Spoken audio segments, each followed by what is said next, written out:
आलमी अदालत इंसाफ का इसराइल को रफा पर हमले फौरी बंद करने का हुक्म। जनूबी अफ्रीका की नई दरख्वास्त पर आलमी अदालत ने फैसला सुना दिया। कहा अक़वाम मुत्तहिदा गजा में नस्लकुशी की तहकीकात करे। इसराइल अक़वाम मुत्तहिदा को गजा तक रसाई दे। आलमी अदालत ने फैसला 13-2 की अक्सरियत से सुनाया। अदालत के सदर ने सेहूनी रियासत के खिलाफ चार्जशीट पेश कर दी। कहा गजा के बाद रफा में भी इंसानी सूरत हाल तबाहकुन है। फलस्तीनियों पर जमीन तंग कर दी गई। खाने पीने की अशिया को रोका गया। इसराइल कत्लेआम में मुलव्विस है। रफा ऑपरेशन की वजह से जिंदा रहने की बुनियादी सहूलतें तबाह हो जाएंगी।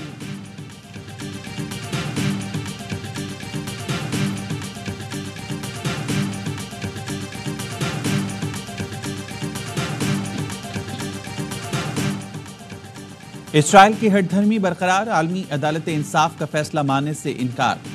इसराइल की कौमी सलामती के मुशीर ने कहा रफा ऑपरेशन से फलस्तीनियों की तबाही का खतरा नहीं। हमास का आलमी अदालत इंसाफ के फैसले का खैर मकदम। कहा सिर्फ रफा पर हमले से रोकने का हुक्म देना काफी नहीं। सलामती कौंसिल अदालती फैसले पर अमल दरामद कराए।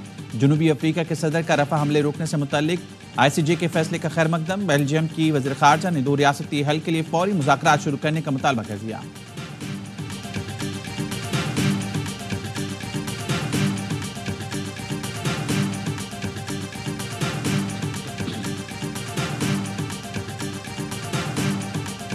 वज़ीर आज़म शहबाज शरीफ का आलमी अदालत के फैसले का खैर मकदम। आलमी बरादरी से फैसले पर फौरी अमल दरामद कराने का मुतालिबा।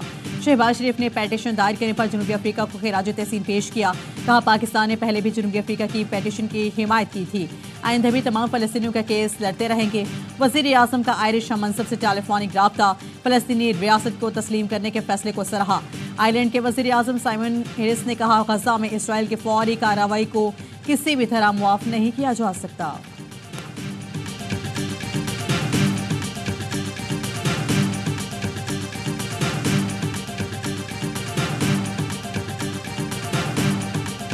सूबाई हुकूमत ने मुलाजमीन की बुनियादी तनख्वाहों में 10% इजाफे की तजवीज़ पेश की है। 1800 अरब से ज्यादा के बकायाजात वफाक के ज़िम्मे वाजिबुल अदा हैं।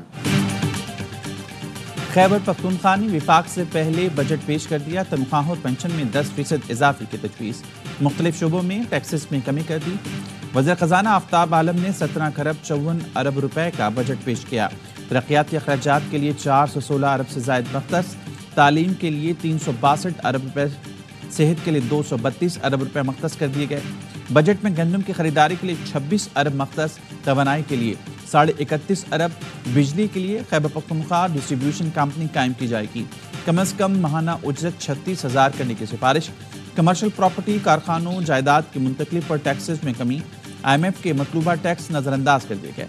वज़ीर ख़जाना आफ्ताब आलम ने कहा विफाक के ज़िम्मे 1800 अरब से ज़ायद रकम वाजिबुल अदा है। विफाक फराहम नहीं कर रहा।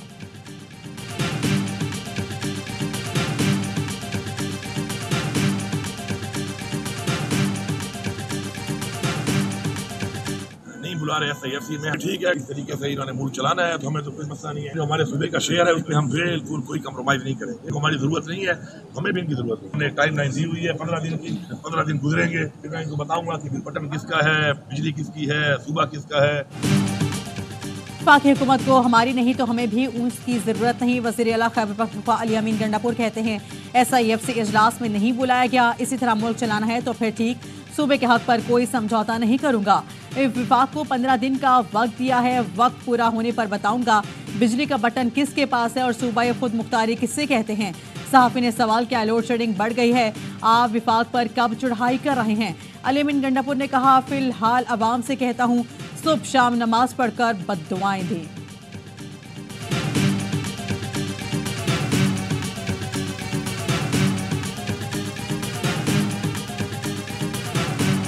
जिन्होंने IMF को लेटर लिखा, GSP+ स्टेटस के खिलाफ एक मुहिम शुरू की, आज वो SIFC पे हमला आवर है। SIFC पाकिस्तान की लाइफलाइन है। आपने एक शख्सियत को अपनी रेड लाइन डिक्लेयर किया था, हमारी रेड लाइन SIFC है जिनको आप क्रॉस किए जा रहे हैं। वज़ीर आला KP मुल्क को तबाही की तरफ ले जाना चाहते हैं। IMF को खत लिखने वाले अब SIFC पर हमलावर हैं। वज़ीर इत्तलात अता तारड़ की प्रेस कॉन्फ्रेंस। कहा SIFC पाकिस्तान की रेड लाइन है। आप SIFC वज़ीर आज़म और आर्मी चीफ पर हमला करेंगे तो सरमायाकारी नहीं आएगी।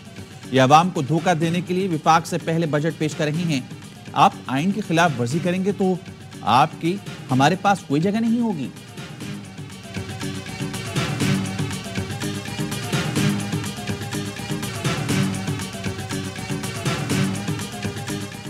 SIFC की एपेक्स कमेटी का इजलास आज वज़ीर आज़म की ज़ेर सदारत होगा। UAE और सऊदी अरब से सरमायाकारी के इक़दाम पर ब्रीफिंग दी जाएगी। इजलास को IMF के साथ मुज़ाकरात से भी आगाह किया जाएगा। सरमायाकारी के फ़रोग़ से मुतल्लिक़ इक़दाम पर ब्रीफिंग दी जाएगी। ज़राए के कहना है वज़ीर आज़म ने SIFC इजलास में वज़ीर आला KP को मदऊ कर लिया। दावत चीफ सेक्रेटरी KP के जरिए दी गई।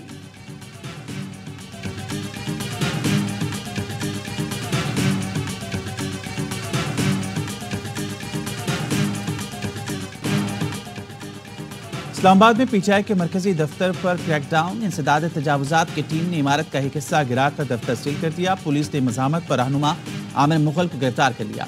FIR के मुताबिक आमिर मुगल ने CJ के ऑपरेशन के दौरान आही राड उठाया हुआ था। हवाई फायरिंग की, पुलिस और CJ हमले पर हमला किया। आमिर मुगल का जुडिशल रिमांड मंजूर। इंसदाद दहशतगर्दी की अदालत ने जिस्मानी रिमांड की सजा मुस्तरद कर दी। दस्तावेज के मुताबिक इस्लामाबाद में प्लॉट 7 जुलाई 2020 को PTI के नाम ट्रांसफर हुआ। साबिक सेक्रेटरी जनरल PTI ने कानूनी कार्रवाई मुकम्मल की।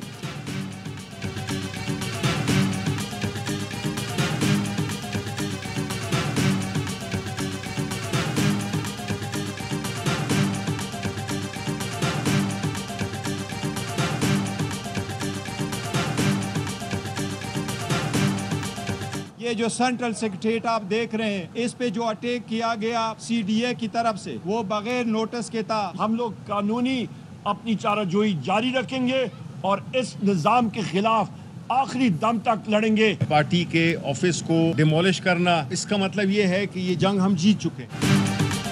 PTI का सील दफ्तर के बाहर टेंट लगाकर इजलास। चेयरमैन PTI बैरिस्टर गौहर ने कहा PTI सेंट्रल ऑफिस बगैर वजूहात और नोटिस गिराया गया। ऑफिस सील करने के खिलाफ पीर को पेटिशन दायर करेंगे। हमारे कारकुनों और खवातीन के घरों पर छापे मारे गए। तमाम हरकत के बावजूद हम मुश्तइल नहीं हुए। उमर जो बोले, गुज़श्ता रात सब ने देखा फरसुदा निज़ाम के बिल्डोज़र आए। हम इस निज़ाम के खिलाफ आखिरी दम तक लड़ेंगे। शिबले फराज ने कहा पार्टी का मरकजी दफ्तर गिराने का मतलब है कि हम ये जंग जीत चुके। ऐसे मुल्क में कौन सरमायाकारी करेगा जिसका मकबूल लीडर जेल में हो।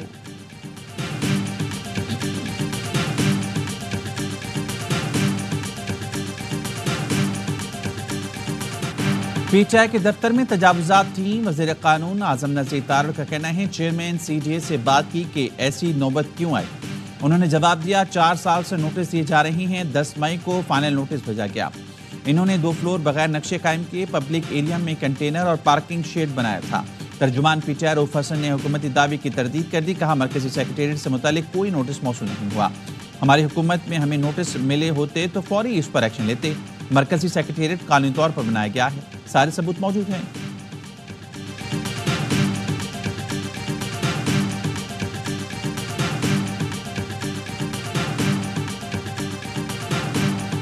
खैबर पख्तूनख्वा का बजट वफाकी हुकूमत को ब्लैकमेल करने और IMF से ताल्लुकात खराब करने की कोशिश है। वज़ीर मुमलिकत अली परवेज़ मलिक के प्रेस कॉन्फ्रेंस का वफाकी बजट के अदाद शुमार देखते हुए सूबे बजट लाते हैं। खैबर पख्तूनख्वा हुकूमत ने फर्जी नंबर्स पर बजट पेश किया। मुशीर खजाना KP मुज़म्मिल असलम ने कहा बजट पर किसी से मुकाबला नहीं। वफाकी हुकूमत IMF के साथ मसरूफ थी। बजट की तारीख ना थे सकी। मुमकिन तौर पर विफाक 6 जून को बजट पेश करता तो हम कब करते। फिर ईद आने वाली है। विफाक से खैबर पख्तूनख्वा को अपने बकाया जात नहीं मिल रहे। कबायली और बंदोबस्ती इलाकों में विफाक भी टैक्स ना लगाए।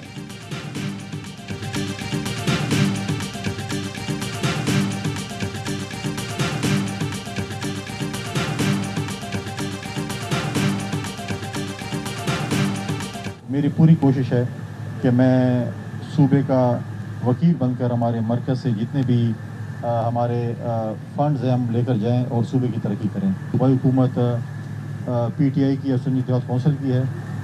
मैं अपनी भरपूर सपोर्ट उनको दूंगा। खैबर पख्तूनख्वा का वकील बनकर विफाक से फंड्स लूंगा। सूबाई हुकूमत की मदद करूंगा। गवर्नर खैबर पख्तूनख्वा का ऐलान। फैसल करीम कुंडी कहते हैं तरक्याती मंसूबे मुकम्मल करना सूबाई हुकूमत का हक है।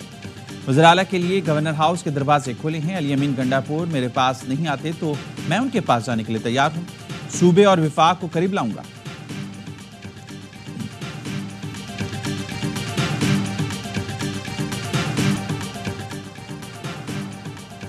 मरी के मुख्तलिफ इलाकों में मूसलाधार बारिश और यालाबारी, मौसम खुशगवार हो गया। इस्लामाबाद और रावलपिंडी में तेज हवाओं ने गर्मी का जोर तोड़ दिया। कोटली और गिरदनवा में तेज आंधी के साथ बारिश, मौसम की सख्ती कम हो गई। तोबा टेक सिंह में शदीद गर्मी और हफ्स के बाद बादल बरस गए। पंजाब के मुख्तलिफ शहरों में आंधी और हल्की बारिश ने गर्मी का जोर तोड़ दिया।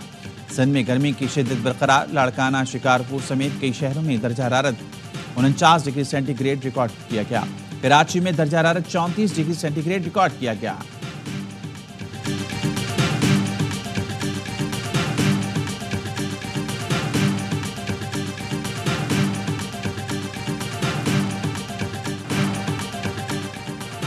के इलेक्ट्रिक ने बिजली के बुनियादी टैरिफ में 10 रुपये 69 पैसे फी यूनिट इजाफा मांग लिया। बुनियादी टैरिफ 44 रुपये 69 पैसे फी यूनिट मुकर्रर करने की इस्तदा। मल्टी ए टैरिफ मुकर्रर करने की दरख्वास्त नेपरा में जमा। शदीद गर्मी के दौरान कराची के मुख्तलिफ इलाकों में बदतरीन लोडशेडिंग, शहरी सरापाए एहतजाज।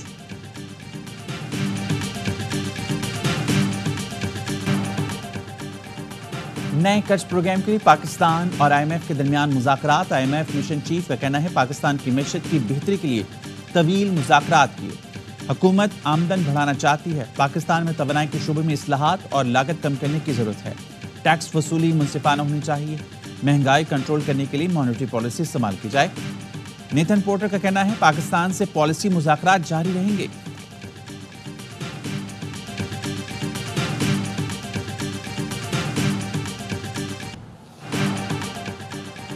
पाकिस्तान स्टॉक मार्केट में नई तारीख रकम हो गई। ट्रेडिंग के दौरान 100 इंडेक्स की तारीख बुलंद तरीन सतह 76,000 अबूर कर गया। 868 पॉइंट्स इजाफे के साथ इंडेक्स 75,983 पॉइंट्स पर बंद हुआ। दौरान कारोबार इंडेक्स में 1134 पॉइंट्स का इजाफा देखा गया। वफाकी वजीर बराए बहरी अमूर कैसर अहमद शेख कहते हैं जॉर्पी कंपनी पाकिस्तान की बंदरगाहों में $2 अरब की सरमायाकारी का जायजा ले रही है। दुनिया की सबसे बड़ी शिपिंग टर्मिनल कंपनी पाकिस्तान में सरमायाकारी करना चाहती है। SIFC ने सरमायाकारों का एतमाद बहाल करने में अहम किरदार अदा किया।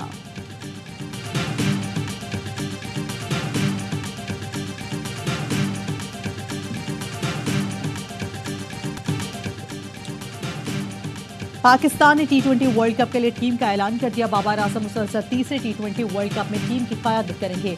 स्क्वाड में साइम अयूब, मोहम्मद रिजवान, उस्मान खान, फ़खर जमान शामिल। इफ्तिखार अहमद, अमाद वसीम, शादाब खान, इमरान अहमद भी स्क्वाड का हिस्सा। आजम खान, हारिस रऊफ, मोहम्मद आमिर, शाहीन आफरीदी, अब्बास अफरीदी, नसीम शाह शामिल। PCB का कहना है कि टीम के साथ ट्रैवलिंग रिजर्व नहीं कर रखे गए। पाकिस्तान हारिस रऊफ मुकम्मल फिट नेट में बॉलिंग कर रहे हैं। ऐलान करदा स्क्वाड की खबर AIY न्यूज़ से पहले ही दे चुका था। 20 टीमों में पाकिस्तान सबसे आखिर में अनाउंस होने वाली टीम है।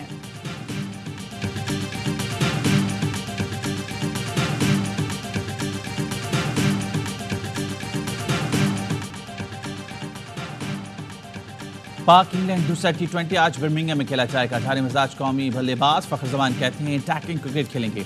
वर्ल्ड कप के हर मैच में 200 से ज्यादा रन बनाने का प्लान है। मेगा इवेंट में अपने पुराने अंदाज से खेलूंगा। आजम खान को सिफारिशी कहना ज्यादती है। कौमी स्क्वाड की भरपूर प्रैक्टिस, बैटिंग और बॉलिंग की मशकों के साथ कैचिंग पर भी खास तवज्जो दी गई। स्क्वाड ने साइम अयूब की सालगिरह भी मनाई। नौजवान ओपनर ने केक काटा, खिलाड़ियों ने खूब हल्ला गुल्ला किया। 4 मैचेस की सीरीज का पहला T20 बारिश की नजर हो गया।